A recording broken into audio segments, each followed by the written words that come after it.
श्री शिवाय नमस्तुभ्यम।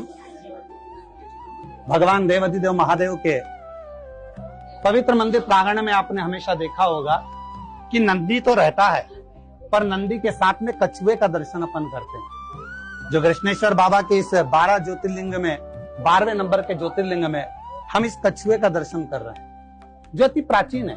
क्यों? आपने देखा है कि नंदी तो शिवालय में रहता ही है, पर कछुआ क्यों? तो हमारे यहाँ माँ जगतजननी जगदम्बा अम्बा माँ पार्वती जी ने भी शंकर जी से पूछा कि एक कछुआ आपके नित्य प्रति दर्शन करने के लिए आता है, जैसे एक कछुआ भगवान नारायण के दर्शन करने को जाता है और भगवान नारायण का दर्शन कर लेता है, उसी तरह एक कछुआ नित्य दर्शन करने के लिए आता है। आखिर ऐसा क्यों? भगवान शंकर कहते हैं, हे जगतजननी पार्वती, मुझे कछुआ अति प्रिय है क्योंकि इसकी लीला बड़ी विचित्र है। बड़ा समझकर धीरे धीरे चलता है।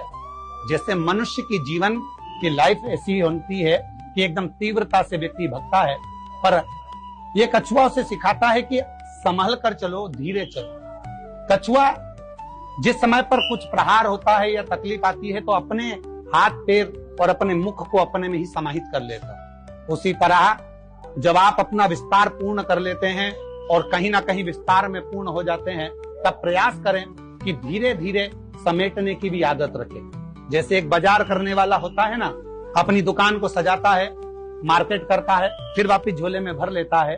भगवान शंकर कहते हैं कछुआ वही दर्शाता है कि हमें चलने की आदत होना चाहिए और जितना विस्तार हमने करा है उस विस्तार को फिर समेटें। अर्थात ये ना हो कि अहंकार में, काम में, लोभ में, आसक्ति में, वासना में, तृष्णा में हमने फिलारा तो ज्यादा कर लिया पर वापिस समेट ना पाए। तो ये कछुआ हमें प्रेरणा देता है कि जितने विस्तार से आप चलें उतना ही समेटने की आदत भी रखें और शिव तत्व को प्राप्त करते रहें।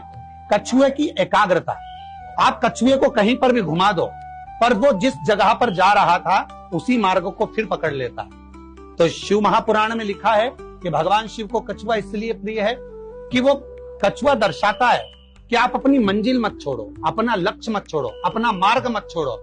एक ना एक दिन आप अपने मार्ग तक पहुंच ही जाओगे। श्री शिवाय नमस्तुभ्यम। हर हर